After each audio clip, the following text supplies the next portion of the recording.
Eh bien, salut tout le monde. Aujourd'hui, on va parler du contrôle Open Field Dialog. Donc, Open Field Dialog, ça nous permet de choisir un fichier sur notre ordinateur. Si par exemple vous ajoutez un contrôle Picture Box qui sert à afficher une image dans votre application, et bien vous voulez que l'utilisateur choisisse l'emplacement d'une image qu'il veut afficher sur l'application. Et donc là, on veut utiliser bien sûr le Open Field Dialog. Mais tout d'abord, je vais ajouter un picture box afin de vous montrer comment ça se passe. Donc on va ajouter un picture box. Donc si vous avez regardé la vidéo dans laquelle j'explique comment le picture box fonctionne, eh bien vous pouvez considérer cette vidéo comme une suite. Aussi, je voulais pas le faire directement après après le tuto de picture box, parce que on a besoin des conditions F pour vérifier si l'utilisateur a choisi effectivement un fichier ou non. C'est pour ça que j'ai fait les conditions F d'abord. Non, mais bon, on va changer le border style pour fixed single pour qu'on puisse voir l'emplacement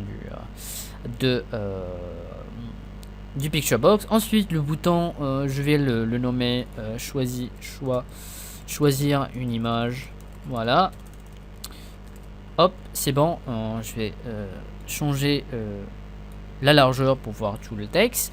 Ensuite, là, le but, c'est de cliquer sur ce bouton. Ensuite, une fenêtre me demande de choisir une image dans mon bureau, de mon ordinateur. Et puis, une fois que je le choisis, je veux le voir ici dans ce picture box. Et bien là, c'est très simple. Première chose, commencez par ajouter un Open File Dialog. Vous pouvez le faire de deux manières. Soit l'ajouter de la liste des contrôles, ou bien vous pouvez le choisir, l'ajouter depuis les codes. Donc moi, ma méthode préférée c'est toujours les codes, mais bon, je vais vous montrer comment l'ajouter ici avec ces contrôles, et puis je vais montrer comment l'ajouter avec des codes. Bon, cherchez Open Field Dialog. Donc Open Field Dialog, donc ça commence avec un O, on va faire O. Donc le voilà, Open Field Dialog, le voilà. Double-clic. Et vous allez remarquer qu'il s'ajoute ici avec le nom OpenField Dialog 1. Donc si vous avez ajouté un autre, ça va être OpenField Dialog 2. Mais bon, alors sélectionnez-le, allez dans les propriétés, on va le renommer. Allez dans Name et changer le nom en choisir image par exemple, dans un seul mot, ne faites pas d'espace. Alors choisir image, le voilà le nom qui se change. Donc ce contrôle s'appelle choisir image. Donc c'est un Open Field Dialog. Ensuite on va double-clic sur choisir une image, donc le bouton qui va nous permettre de choisir une image. Ensuite il faut aussi vérifier le nom de Picture Box. Alors rappelez-vous que ce nom de Picture Box est Picture Box 1. Ensuite on va aller dans les codes de ce bouton et on va commencer. Alors on va aller petit à petit. Comment montrer cette fenêtre qui nous permet de choisir un fichier? Il suffit d'écrire première chose le nom du Picture Box. Donc on lui a nommé choisir image. Donc choisir image, là voilà. On va faire point et écrivez show dialogue. Voilà, donc C-H-O-W, dialogue avec L-O-G à la fin. Donc ce petit code nous permet d'afficher la fenêtre qui nous permet de choisir un fichier. Regardez maintenant, une fois que je clique, voilà, ça m'affiche cette fenêtre, bien sûr, qui me permet de choisir un fichier, par exemple, choisir une image du texte, enfin de mon ordinateur. Une fois que je choisis, c'est bon, ça fait rien parce qu'on n'a pas encore ajouté. Maintenant on veut vérifier, on veut obtenir le fichier sélectionné par l'utilisateur, mais tout d'abord on veut vérifier si l'utilisateur a vraiment choisi un fichier. Regardez maintenant, si on fait bien sûr le même code, on affiche l'utilisateur peut choisir un fichier ou il peut faire annuler. Voilà, et donc dans ce cas on veut savoir si l'utilisateur a fait annuler ou bien il a choisi un fichier. Si il a choisi un fichier, on veut le montrer cette message dans le picture box, sinon on fait rien ou bien on lui montre un message. Donc pour ce faire on va utiliser les conditions F. Je vous conseille de regarder la vidéo dans laquelle j'explique les conditions F pour mieux comprendre. Donc on fait F. Ensuite, on écrit le nom du fil dialogue, Open Field Dialog qu'on a ajouté. Dans notre cas, on lui a nommé choisir image. Donc encore une fois, dans les propriétés, aller dans Name ou bien non, le nom et choisir image. Et on fait F choisir image, le nom du Open Field Dialog. Ensuite, on fait point et on fait show dialogue. On fait égal à 1. Alors là, on vérifie si choisir image.showDialog égale à 1. Donc égal à 1, ça veut dire que l'utilisateur a choisi une image, c'est-à-dire autrement dit, il a choisi un fichier. Et là, bien sûr, on veut bien sûr utiliser cette image que l'utilisateur a choisie et on veut l'afficher dans le Picturebox. Alors ici, on va tout simplement écrire le nom du Picturebox qui est Picturebox 1. Et on va faire point et on va faire image. Image, voilà, et on va faire égal. Ensuite, on va faire image d'un. Voilà, c'est exactement comme la vidéo dans laquelle j'explique les Picturebox. Faites image, encore une fois, from file. Donc, from file, ça nous permet de choisir une image d'un emplacement dans notre ordinateur. Ensuite, entre parenthèses, et entre ces parenthèses, cette fois-ci, on va pas faire entre guillemets. Dans la vidéo dans laquelle j'explique les Picturebox, on a fait l'emplacement d'une image, par exemple, dans je sais pas, dans programme, enfin, dans mes documents, etc.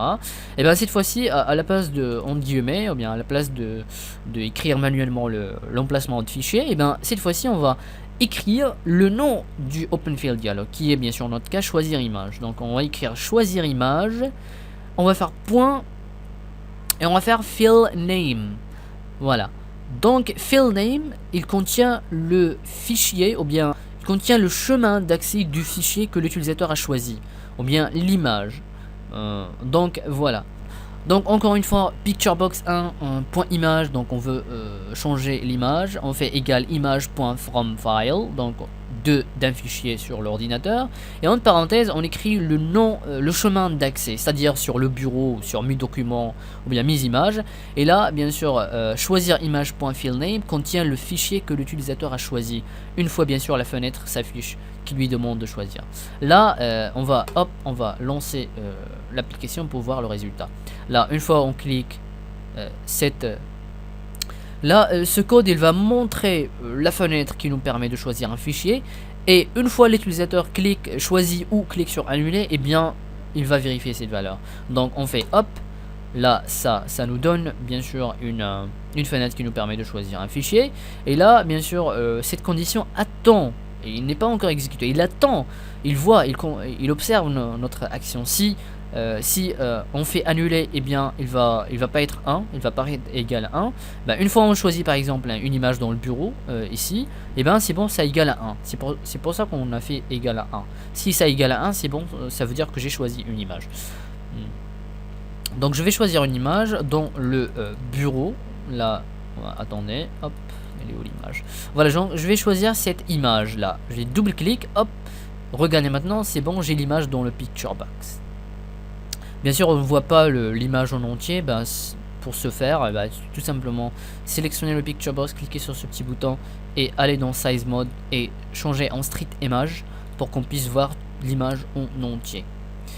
Voilà, donc regardez ici, hop, si je fais sur annuler, eh bien rien ne se passe parce que ce code ici n'égale pas à 1. Donc oui, ça c'est un peu difficile, enfin c'est compliqué à comprendre, mais bon, c'est comme ça qu'il faut faire. Voilà, si égale à 1, c'est bon, l'utilisateur a choisi un fichier, sinon il n'a pas à choisir un fichier. Là, bien sûr, il y a un autre problème qu'il faut bien sûr gérer ici. Regardez, une fois je clique ici, ça me donne une option de choisir un fichier. Mais ici, je veux que l'utilisateur choisisse que des images. Regardez ici, je vois des textes, des fichiers MP3, je sais pas, des icônes, des applications. Donc l'utilisateur peut choisir n'importe quoi vraiment. Mais là, je veux permettre à l'utilisateur de choisir que des extensions images, c'est-à-dire GPG, BMP. Et tout ça. Donc pour ce faire, il suffit de venir avant de montrer la fenêtre qui nous permet de choisir un fichier. Ben on va écrire le nom du OpenFill Dialog qui est choisir image. On va faire point et on va écrire filtre avec ER à la fin. On va faire égal entre guillemets. On va entrer les extensions que l'utilisateur est autorisé à choisir. Mais première chose, écrivez un mot indicatif, par exemple des images. Voilà, des images. Ensuite, écrivez ce signe ici. Je sais pas comment on l'écrit. Je sais pas comment on fait pour l'écrire, mais bon, je fais Alt et puis j'appuie sur F6. Mais bon, ce signe ici. Ensuite, là, on commence à écrire les extensions qu'il faut autoriser à l'utilisateur de choisir. Première chose, on écrit étoile. ensuite point et écrivez l'extension. Ici GPG.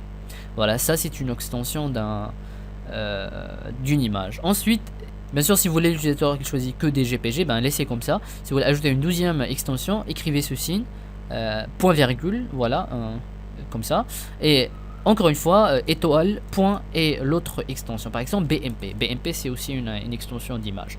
Et ainsi de suite. Encore une fois, point virgule et étoile, point, une autre extension. Bah, regardez maintenant, si je lance, bah, toujours avant de montrer, avant de faire show dialog, qui nous permet de montrer la fenêtre, et bien hop, maintenant, regardez dans le bureau, il n'y a que 10 images. Ça, c'est une image, ça, c'est une image. On voit plus la musique, les extensions MP3, etc. Donc c'est pour ça qu'on a spécifié un certain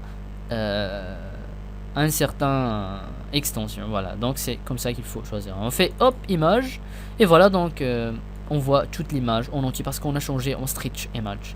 Voilà, donc ça c'est comme ça comment on fait pour travailler avec le OpenFill Dialog. Donc OpenFill Dialog, ça nous permet d'avoir le chemin d'accès d'un fichier que l'utilisateur a choisi. Donc une dernière chose, si vous voulez plutôt afficher le chemin d'accès que l'utilisateur a choisi, on va faire un label. On va ajouter un label ici et on va écrire aussi le chemin d'accès que l'utilisateur a choisi. Donc dans notre cas, on va tout simplement faire label 1.text et on va mettre le chemin d'accès que l'utilisateur a choisi. On va faire encore une fois choisir image, le nom du OpenFill Dialog, .fill name qui contient bien sûr le chemin d'accès que l'utilisateur a choisi. Voilà, donc hop, là bien sûr ça va exécuter un par un, hop, ça montre une fenêtre et la condition F attend que je fais une action pour voir si ça égale à 1 ou si ça égale autrement. Égal à 1, ça veut dire que j'ai choisi une image ou bien un fichier. Là hop, et regardez dans le label 1, voilà le chemin d'accès de l'image. Bah, je peux l'écrire manuellement sans utiliser le OpenFill Dialog. C'est-à-dire que je peux écrire ce chemin d'accès ici. Voilà, je peux faire dans C, je sais pas, mes documents, je sais pas, .image.jpg, et donc c'est acceptable. Bah, regardez la vidéo dans laquelle j'explique le Picture Box pour mieux comprendre. Voilà comment utiliser le OpenFill Dialog pour permettre à l'utilisateur de choisir une image ou un fichier ou peu importe. Voilà. Donc on va parler plus sur le OpenFill Dialog quand on va parler comment écrire sur un fichier, comment lire d'un fichier. Par exemple, on fait un text box et on veut lire du texte dans un fichier et l'afficher sur l'application. Là aussi, on va utiliser le OpenFill Dialog pour donner à l'utilisateur la possibilité d'indiquer le fichier qu'il veut lire. Voilà, donc pour ces vidéos, voici comment faire avec le OpenFill Dialog. J'espère que si vous a plu, s'il y a quelque chose qui cloche que vous n'avez pas compris, ben, commentez en bas. Aussi, abonnez-vous pour plus de vidéos. Et aussi, regardez les vidéos qui suivent pour apprendre plus sur le Visual Basic. Voilà, c'était Projet X7. Je vous dis à très bientôt. Merci.